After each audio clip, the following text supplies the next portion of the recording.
들어가겠습니다. 유통정보 제4강입니다. 358로 가시죠. 자, 우리가 요약 강의는 정리하시면 되는데요. 자, 포스입니다. 그래서 데이터의 활용 단계죠. 자, 여기 이제 여러분들이 보시면은 그 단계다 보니까 1단계에서부터 이제 우리가 중요하다 그랬죠. 그래서 1단계는 보고서만을 활용하는 단계예요. 그래서 우리가 부분별, 시간대별 매출액 보고서, 자, 품목별, 단품별 판매량, 조회 등이 이루어지는 단계죠. 그 다음에 이제 2단계에다가 배표를 한번 쳐보세요. 예전에 우리가 나갔었는데, 얘는 상품 기획 및 판매장 효율성을 제고하기 위해서, 높이기 위해서 활용되는 단계다. 자, 수익성이 높죠. 제2단계에서. 그래서 이제 판촉 분석, 그 다음에 선반 진열의 효율성 분석, 손실 분석, 재고 회전율 분석, ABC 분석이 한번 출제된 적이 있었거든요. 자, 그래서 이제 요게 중요하다는 거 별표 쳐놓으시고요. 그 다음에 제3단계는 자, 우리가 CAO가 컴퓨터를 통해서 재고 관리 단계잖아요. 그래서 판매 정보를 분석해서 우리가 발주량을 자동적으로 추출한다. 자동 발주량을 우리가 추출하죠. 그 다음에 제4단계는 어떤 게 이제 키냐면 상품 정보와 고객 정보를 결합합니다. 그래서 다이렉트 마케팅을 실시한다. 자, 제5단계는 전략적 경쟁 단계로서 우리가 포스 데이터를 경쟁업자 데이터와 결합해서 전략적 경쟁 수단으로 활용되는 거죠. 그러니까 자사의 포스 데이터와 경쟁사 포스 데이터를 우리가 어떻습니까? 결합해서 연결시키는 거죠. 자, 이렇게 해서 우리가 보시고요. 그 다음에 이제 항상 오른쪽에 보시면은 포스 시스템의 장점 및 기대 효과는 이제 보셔야 됩니다. 자, 이건 이제 나올 수가 있는데요. 자, 장점이라는 것은 어떻게 됩니까? 우리가 매장 등록 시간이 단축되어 항상 장점이라는 게 중요하죠. 장점과 뭐 기대 효과라는 것은 꼭 여기 보셔야 됩니다. 그래서 이런 것들이 이제 배표를 쳐놓으시면, 자, 우리가 그 매장 등록 시간이 단축되며 이 시험에 나온 적이 있었어요. 이 효과가. 그래서 이 바코드를 인식하다 보니까 고객 대기 시간이 줄면서 인건비를 절감할 수 있고 시간을 절감할 수 있죠. 그래서 계산대의 수를 줄임으로써 인력 및 비용 절감 효과를 얻을 수 있고요. 네, 포스 터미널의 도입에 의해서 판매원 교육 훈련 시간이 짧아지고 단축되고, 그 다음에 이제 출근과 퇴근에 대해서 우리가 이 입력 오류를 방지할 수 있고, 단품 관리가 잘 팔리는 상품, 그죠? 우리가 이제 잘 팔리는 상품과 이 판매 이제 잘 팔린 건 판매 관리를 해야 되고, 이 보충이나 결품 방지를 해야 돼요. 잘 팔리지 않는 상품은 즉각 찾아낼 수 있어야 됩니다. 그래서 우리가 어떻습니까? 전자주문 시스템과 연결시켜서 이 신속하게 적절한 구매를 할 수 있다는 건 구매 관리를 합리화시키자는 거예요. 구매 관리에 합리화를 얘기한다. 이렇게 체크하셔야 되고요. 그 다음에 기타 재고에 적정화라는 것은 아까 ABC 기법이 있었잖아요. 그래서 우리가 물류관리 합리화, 판촉 전략의 과학화, 이런 것을 이제 좀 체크해 보시고, 자, 기대 효과 중요합니다. 제조업체에 대한 효과죠. 그래서 우리가 유통업체의 단위별 판매 동향, 정보 수집, 그래서 단위별 판매 동향에 대한 정보 수집과 이를 기초로 한 정보 분석, 포스 자료와 기타 자료의 교차 분석으로서 자사 제품의 시장 정보 및 경쟁력을 파악하고 분석이 가능하죠. 자, 소매업체에 대한 효과가 더 우리가 중요하다고 볼 수 있어요. 그래서 체크아웃의 처리 속도가 크게 빨라지고요. 그 다음에 항상 이 오퍼레이션 교육비를 감소시킬 수, 인건비를 절감하고, 그 다음에 특매 가격에서 통상 가격으로 환원이 수월합니다. 그래서 어떻습니까? 그 자체적으로 거기 보시면 이제 여기 나와 있는 특매 가격에서 통상 가격으로 환원이 수월하다는 것은 어떻습니까? 우리가 자체적으로 이 부분화에 따른 인건비를 절감할 수 있으면 오류 등록의 방지를 최대한 수행할 수 있다는 거죠. 그래서 기대 효과도 이 제조업체에 대한 효과와 소매업체에 대한 효과를 꼭 체크를 하시고요. 그 다음에 이제 중요한 것은 넘기시면 이제 이 단어가 다 기출문제에 대한 키워드죠. 자, 벤이라는 게 참 중요하잖아요. 그래서 우리가 360페이지, 자, 360페이지 가시면 벤입니다. 부가가치 통신만. 여기다 이제 별표를 세 개 정도 쳐놓으시죠. 우리가 요거는 꼭 나올 수 있는 키워드예요. 기출문제 키워드. 그래서 벤 부가가치망이라는 게 있어요. 그래서 벤은 즉 부가가치 통신망이란 예전에 제가 문제를 냈었는데 KT와 같은 통신 사업자로부터 통신 훼손을 임차하거나 또는 통신업자가 직접 보유한 통신훼손의 정보 처리 기능을 결합하여 부가가치를 부여한 정보 서비스를 제공할수록 구축된 통신망 네트워크입니다. 그래서 우리가 KT 통신망이 있으면 우리가 벤 사업자가 자 우리가 이제 그 EDI를 배우시잖아요. EDI에 대한 서비스를 이제 하는데요. KT 통신망에 임차한 일반 우리가 어떻습니까? 통신 사업자죠. 그래서 EDI를 서비스하는 걸 말합니다. 그래서 이제 즉 이 벤은 그래서 여기서 제일 키포인트가 부가가치를 부여한 정보 시스템을 제공한다는 게 굉장히 중요합니다. 키가 되겠죠. 시험 문제 부가가치를 부여한 정보 서비스를 제공한다. 그럼 당연히 부가가치 통신망이죠. 즉 벤은 우리가 음성과 데이터를 제공할 수 있어요. 그래서 벤은 단순한 정성 기능은 물론 그 이상의 정보의 축적이나 가공, 변환 처리, 또 부가가치를 부여한 음성 또는 데이터 정보를 제공해주는 광범위하게 복합적인 서비스의 집합이다. 이렇게 가시고요. 자, 활용은 그냥 간단하게 벤을 이용한 사업자의 대표적인 예는 신용카드를 사용해서 결제하는 데이터가 신속하고 정확하여 우리가 보시면 뭐 금융결제원이나 나이스 정보 통신망, 통신, 그다음에 KSnet 같은 게 있죠. 그럼 산업별로 본다면 화물 추적 관리 등을 수행하는 물류수송 벤, 항공, 철도, 호텔 예약 등에서 활용되는 관광 벤, 호스 기반이 되는 유통 벤, 자, 부품의 발주에 활용되는 제조업체 벤, 여러 가지가 있죠. 근데 우리가 중요한 게 지금 유통이잖아요. 유통 벤은 소매업체의 본 지점과 홈플러스 본점과 각 매장이 있죠. 납품업체, 발주 수주 납품하려면 제조업체의 본사와 지점이나 영업소 또는 판매업체를 이 각종 유통정보를 교환하고 있다는 거죠. 유통벤은 업체들은 백화점, 쇼핑센터, 연세점 등과 같은 유통벤을 구성해서 물류활동을 원활하게 해줍니다. 그래서 이제 우리가 중요한 것은 EDI잖아요. 자, EDI를 담는 용기가 벤입니다. 전자문서 교환 시스템의 구축, 나아가 유통물류 정보 시스템의 구축을 위해서 벤이 우선적으로 마련되어야 되죠. 자, 벤의 유형입니다. 그냥 가볍게. 자, 어떤 게 있어요? 우리가 뭐 벤의 유형은 뭐 업체형 벤이 있고, 그 다음에 그 거래 계열형, 그 다음에 지역 유통형이 있다. 이렇게 가볍게만. 자, 업계형 벤은 금융, 물류, 유통 등에서부터처럼 동일 업종이 구축하는 수평 공동형 벤을 업계형 벤이라고 하고요. 거래 계열형 벤은 이제 핵심 기업을 중심으로 자사의 거래 계열이나 우리가 제조업자나 판매점 등 상거래가 있는 기업끼리 연결되는 수직 벤이다. 그래서 이 거래 계열형 벤이라고 보죠. 그래서 이 현대자동차가 자사와 관련된 공급업체, 자동차 운송업자와 연결되는 거죠.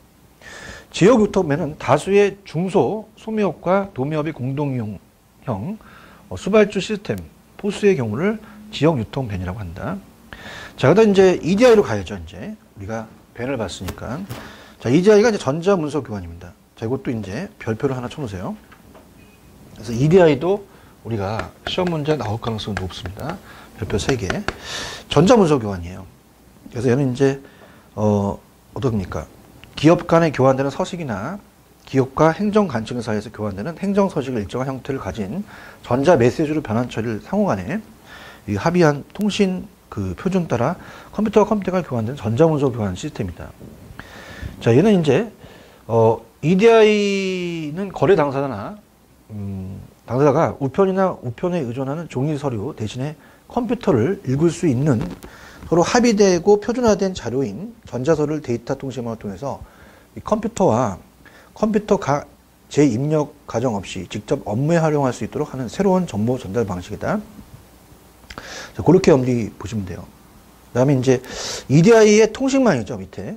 국내 유통거래, 원격 교육, 그 다음에 원격 행정 업무, 원격 의무 서비스, 홈쇼핑, 그 다음에 홈뱅킹 등 다방면에 걸쳐서 이용할 수 있죠.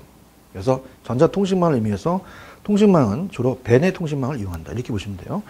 자, 361페이지 보시면은, 자, 이게 중요합니다. 자, 그럼 우리가 출제가 될 수 있는 거는 361페이지에 비교가 항상 나오죠. 이것도 별표를 한 2개 정도 치시기 바랍니다. 그러면 벤과 EDI를 비교합니다. 그래서 우리가 벤 통신망은 EDI를 담는 용기인데요. 자, 벤하고 EDI를 비교해서 시험 문제 나올 수 있죠.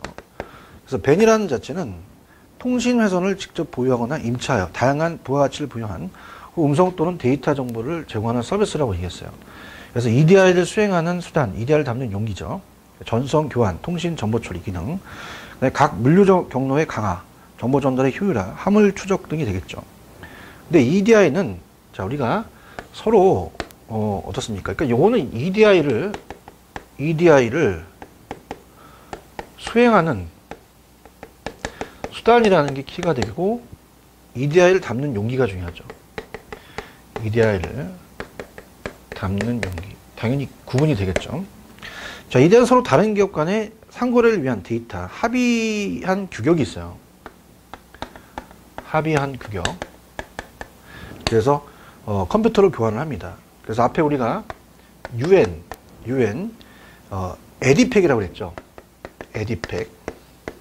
UN 에디팩. 그래서 우리가 요게 이제 앞에서 나왔었죠. 벤이 활용할 수 있는 무한 시장, 벤을 이용하는 내용물이에요. 그 다음에 합의된 규격에 의해서 전자 데이터 교환한다. 자, 물류는 이제 물류기관이 컴퓨터에 의한 주문 배송 보고. 그래서 컴퓨터에 의한 주문이라는 것은 자, 우리가 아시는 CAO죠. 전자주문. 뭐 이런 것들이 이제 구분이 된다. 그래서 우리가 시험 문제 나올 수 있고요. 그 다음에 넘겨보시면 목적이라는 거 볼까요? 얘는 단순히 이제 우리가 그 종이 서류를 수방하는 데 있는 것이 아니라 상품의 수발주에서 착오를 줄여주고 처리 시간, 그 다음에 어떻습니까? 단축하면 데이터의 이종 입력이나 문서 작성 등의 번거로움을 줄여 물류 업무의 효율화를 기하는 데 목적이 있죠. 자, 특징 같은 거 보셔야 돼요. 컴퓨터와 컴퓨터 간의 문서 교환인 거죠. 그래서 우리가 기존의 팩스 등과는 구별됩니다. 그래서 EDI는 표준화된 우리가 업무 서식을 교환하는 점에서 일반 이메일과 우리가 구별된다. 그래서 이메일은 일정한 형식이 없어요. 형태가. 새로 보낼 때마다 이제 작성하는 거죠. 그래서 EDI 주문서, 송장, 전자자금, 이체 등이 정형화된 서식을 교환한다. 이렇게 보시면 되고요. 자, EDI와 또 이메일에 대한 것도 우리가 시험에 나올 수 있죠. 그죠? 그래서 이제, EDI와 기존의 전자우편은 자료 추적과 정송이라는 점에서 유사하나. 자, EDI는 표준화된, 정형화된 자료 교환이고요. 여기 키가 되겠죠. 붉은 것이.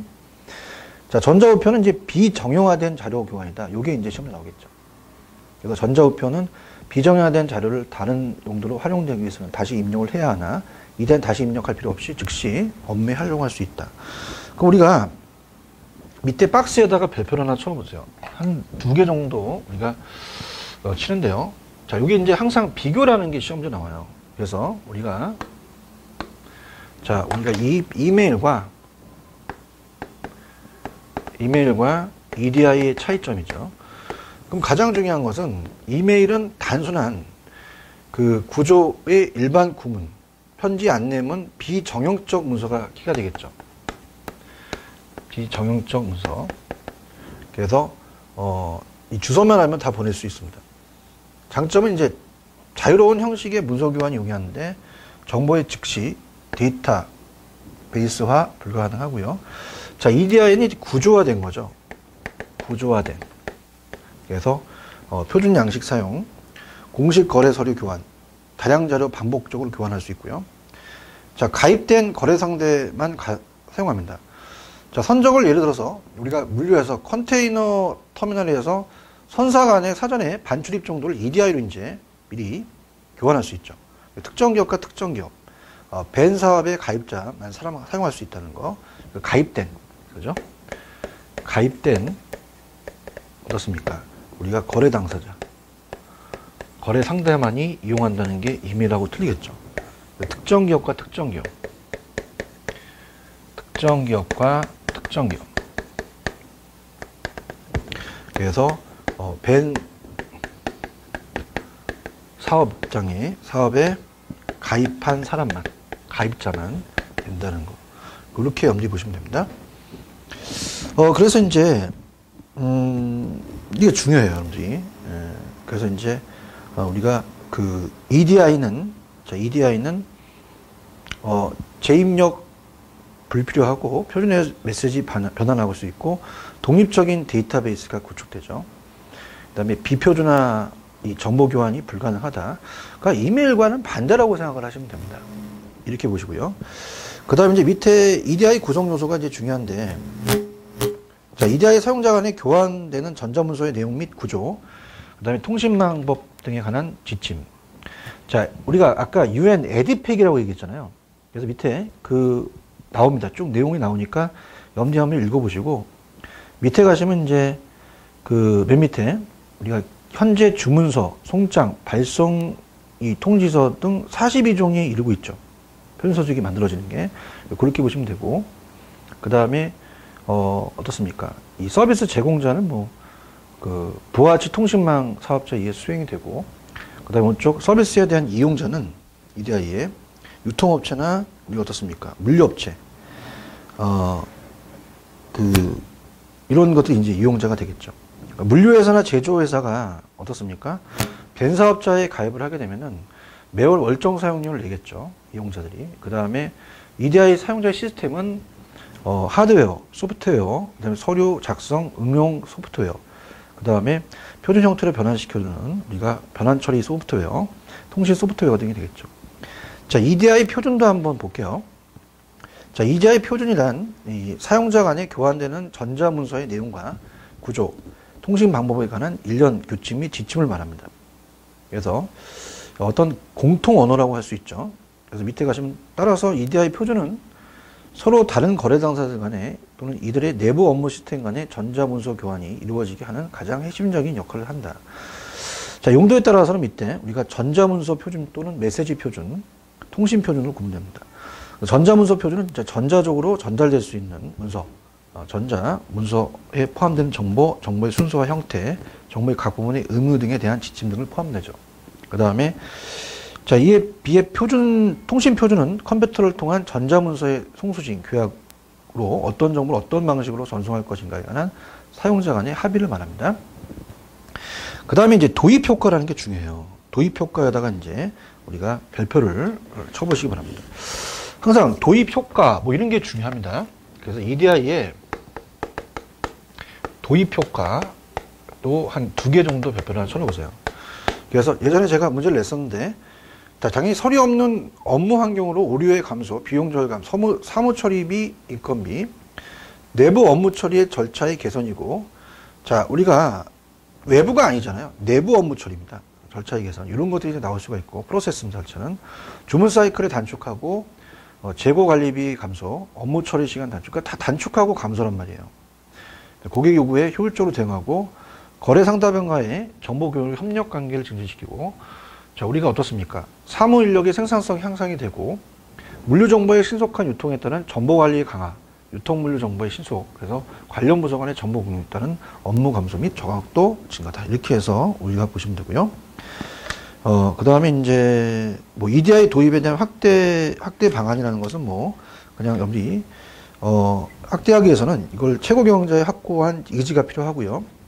대기업과 중소기업 간의 협력, 확대와 중소업체를 위한 EDI 보급 방안이 모색되어 있고, EDI 사용자의 적극적인 표준화 의지, 그 다음에 업체별 거래 전표의 통일, 벤 사업자와 기업 간의 협력 확대 방안이 이제 발견되어야 된다. 이렇게 보시면 되고요. 그 다음에 이제 넘기시면은 문제점입니다. 문제점이 있겠죠. 그래서 항상 기대 효과가 있으면 또 문제점이 있잖아요. 도입 효과가 있으면. 이것도 한번 체크를 보셔야죠. 그래서, 주문 내용을 변경하는데 유용성이 좀 떨어져요. 그래서, 어떻습니까? EDI 도입 확대 방안이 아까 이제 잘하면 도입 확대, 유통물류 혁신에 EDI가 이제 큰 역할을 하는데, 주문 내용을 변경하는데 이제 유용성이 떨어지겠죠. 바꾸는데. 단점이 있다는 얘기예요. 그 다음에, 이중 커뮤니케이션 체제가 요구된다. 우리가 어떻습니까? EDI 도입이 안 되는 것은 서류를 통해 의사소통해야 됩니다.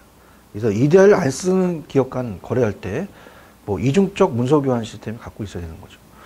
그 다음에 전송되는 정보에 의한 보안, 통제 문제가 대두됩니다. 그래서 정보를 공유하기 때문에 보안 문제가 생기겠고요. 여러 부서 사이에 상당한 수준의 협조가 요구된다. 관련 부서가 협조가 또 요구되겠죠. 이렇게 보시면 되고요. 그 다음에 이제 우리가 밑에 보시면은 유통 부문의 EDI 응용입니다. 그래서 EDI는 유통업체의 본사, 지점, 대리점, 협력업체 등과 통신망으로 연결해서 표준 전자 문서로 교환하는 것을 말한다. 유통 EDI는 뭐 유통업체와 제조업체, 그러니까 지형점, 대리점, 할인점 등 관련 유통업체들을 상호 연결해서 유통 관련 각종 표준 문서와 유통 정보 밴을 통해서 통계 및 밴을 통해서 중개 및 전송해야 된다는 거죠. 그래서 우리가 유통이라는 자체가 어떻습니까? 우리가 본사가 있으면 여러 가지 뭐 제조가 있겠고 지사, 그 다음에 우리가 영업소, 대리점, 그 다음에 뭐 협력사가 뭐 우리가 납품처도 될 수 있고요. 그 다음에 물류하는 곳도 될 수 있죠.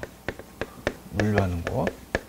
자, 이렇게 체크하시면 돼요. 그래서 뭐 유통정보에 대한 밑에 이 부분에 이 서비스, EDI 서비스의 내용은 뭐 거래정보, 수발주 거래정보의 교환, 전자결제. 전자결제는 뭐야? 우리가 대금 청구, 대금 지급, 자동이체. 금융에서 많이 쓰이겠죠. 자동이체나 이제 주문 청구, 자금 조회. 본 지사 정보, 주문, 판매 동향 분석 관련 정보 교환. 신상품 정보, 유통되는 신상품의 정보 수집 및 교환, 기타 뭐 전자우편, 팩스, 부가 서비스 같은 게 되겠고. 자, 밑에 이제 한국유통정보센터가 개발한 유통 관련 전자문서는 거래처 정보, 상품 정보, 그다음에 주문서, 송장, 그다음에 송금 통지서, 재고 현황 보고서, 판매 정보 보고서, EDI 서비스 할 수 있다는 거죠. 판매 예측 보고서, 세금 계산서, 그 밖에 전자문서가 있다. 그래서 우리가 지금 유통을 하기 때문에 유통 부분의 EDI 응용이 참 중요하겠죠. 그래서 그렇게 좀 체크를 하시고요. 그 다음에 이제 여기까지 조금 우리가 봤고요. 다음 시간에 이제 5강에서는 칼스입니다. 칼스에 대한 강속 상거래에 대해서 우리가 다시 한번 보도록 할게요. 그래서 지금 하는 것들이 굉장히 좀 중요해요. 그래서 이제 우리가 여기 꼭 정리를 꼭 해두시기 바랍니다. 자, 그래서 이렇게 하고요. 강속 상거래에 대해서는 다음 시간에 강속 칼스의 의의와 칼스의 특징, 시대적 개념 변천, 그다음에 칼스에 대한 전개, 기대 효과, 온 다음 시간에 하도록 하겠습니다. 자, 여기까지 하고 좀 쉬었다 가겠습니다.